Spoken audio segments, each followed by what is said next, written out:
Hi friends, అందరికీ నమస్తే. First photo చూడంగానే అర్థమై ఉంటుంది నేను ఎక్కడికి వెళ్తున్నానని. ఇంకెక్కడికి, కోయంబత్తూరు ఈషా ఫౌండేషన్కి అయితే వచ్చేసాను. ట్రైన్ జర్నీ చేసి ఆఫ్టర్ లాంగ్ డేస్ తర్వాత నా కోరిక అయితే నెరవేరింది. ఇంకా మా హస్బెండ్ లోపలే, అంటే ఈషా ఫౌండేషన్ లోపలే కాటేజెస్ ఉంటాయి కదా, అవైతే బుక్ చేశాడు 1 month బ్యాక్కే. ఫైనల్గా నా కోరిక అయితే నెరవేరింది.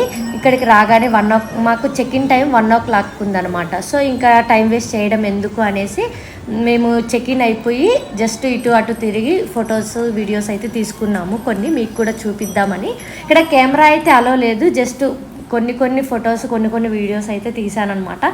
మీకు కొంచెం ఒక ఐడియా వస్తుందని. చాలామందికి తెలియదు ఇక్కడ ఎలా ఉంటుంది ఏంటి అని తెలియక రాలేకపోతూ ఉంటారు. మేము మా కాటేజ్కి అయితే వచ్చేసాము. రూమ్ అలాట్ అయిపోయింది. ఇంకా ఫ్రెష్ అయిపోయి ఆదియోగి దగ్గరికి వెళ్ళాలి. ఈవినింగ్ చాలా ప్రోగ్రామ్స్ ఉన్నాయంట. ఒకవేళ వర్షం పడకపోతే ప్రోగ్రామ్స్ అన్నీ ఉన్నాయి, అవన్నీ వీడియో తీసి పెడతాను. Thank you for watching.